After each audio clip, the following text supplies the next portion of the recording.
چې د هغه د هغه ذات سره مضبوط تعلقي کوم ذات چې قانون را لېږلی الله جل شانو قرآن مجید راولېږو نو په قرآن مجید څوک پوهېږي په منځ کې یو شخصیت الله جل شانو راولېږو جناب محمد رسول الله صلی الله علیه وسلم چې هغه شخصیت مونږ ته دا وښوده چې قرآن څه شی دی هغه مونږ ته ایمان وښوده هغه مونږ ته اعمال صالحه هغه مونږ ته تقوا او پرهیزګاري هغه مونږ ته دین وښوده هغه مونږ ته شریعت وښوده کنه داسې نه وه نه الله جل شانه فرمایي چې تقوا اعمال صالحه ایمان د دې پیژندل ضروري دي پهلا پیژندلو دپاره الله جل شانه یو ذات را لېږلی جناب محمد رسول الله صلی الله علیه وسلم یو معلم را لېږلی تعلیم بغیر معلمه دا ډېر مشکلي ځکه الله جل شانه د قرآن مجید سره څوک راولېږو جناب محمد رسول الله صلی الله علیه وسلم الله جل شانه فرمایي ایمان والو د الله نه ویریږئ او ایمان راوړل او تقوا د الله نه یریدل هغه به صحیح هغه په یو واسطه سره نو وبتغوا الیه الوسیله دغه الله جل شانه طرف ته وسیله مو لټوي یو واسطه مو لټوي چې هغه د نبی علیه الصلاۃ والسلام واسطه دا هغه اهمیت آیا واسطه صرف د نبی کریم صلی الله علیه وسلم درسته ده که نور څیزونه هم درسته ده مونږ وایو چې عبادت صرف د الله جل شانه پکار دی عبادت صرف د الله جل شانه پکار د الله جل شانه سره په عبادت کې څوک شریک ګرځول دي ته سوی شرک وته وي دي ته سوی شرک وته عبادت صرف د الله جل شانه دی او د الله جل شانه طرف ته چې استا او د الله په منځ کې کوم واسطه جوړیږي هغه هر وسیله ته اختیارول شي هغه هر وسیله ته اختیارول شي او په شرط دی چې دا هغه وسیله حکم الله جل شانه کړی په شرط دی چې الله جل شانه دا هغه وسیله حکم کړی ځکه بیا بت پرست خلک هم وي مونږ خو عبادت ته دی بګوان کو او مقصد مو څه دی ایشور مقصد مو هغه الله جل شانه دی نه نه وسیله درست ده هر وسیله چې انسان په الله جل شانه طرف ترځي خپل مقصد ترسي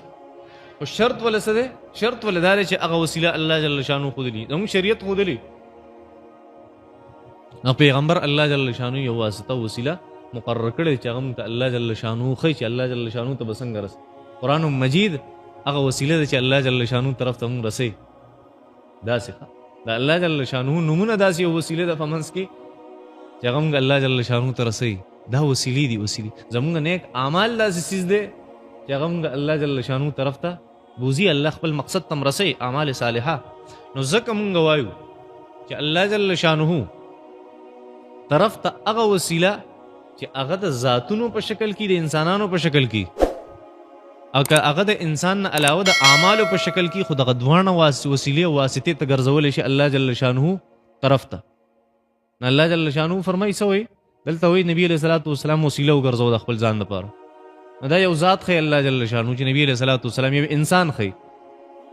یو پیغمبر ښیي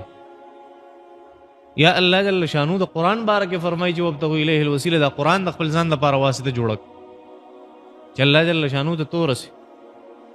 یا الله جل شانه بل ځای کې فرمایي فلله الاسماء الحسنى فادعوه بها دا الله جل شانه ښایسته نومونه دي هغه نومونه هم ته په منځ کې واسطه جوړولی شي فادعوه بها یا اعمال صالحه خپل نیک اعمال هغه هم وسیله جوړولی شي ګورې نه بخاري شریف کې روایت دی چې یو درې کسان هغه په غار کې بند شو د طوفان د لاسه او ګټ پرې راپرېوت او هغه د غار هغه خوله بنده کړه هغې څه ویلي ول ته یاد وي یو څه یا الله ما یو نیک عمل کړی دی خپل د مور پلار مې ډېر ذات خیال ساتلی دی بهر به ووتم چې کور ته به رالم هغې پورې به مې چاله څه نه ورکول خپلو بچو له خوراک څو پر چې خپل مور او پلار له خوراک نه ورکړی بل څه وایي پردی پیسې را سره ګیرې شوي معاملاتو کې ډېر زیات درست وم معاملات مې ډېر زبردست دي الله که چېرته زما د اعمال دې قبول کړي دي اعمالو په واسطې سره دا ګټ لرکړي بل څه وایي خدایه ما خپل شهوات هغه کنټرول کړي دا زما یو نیک عمل و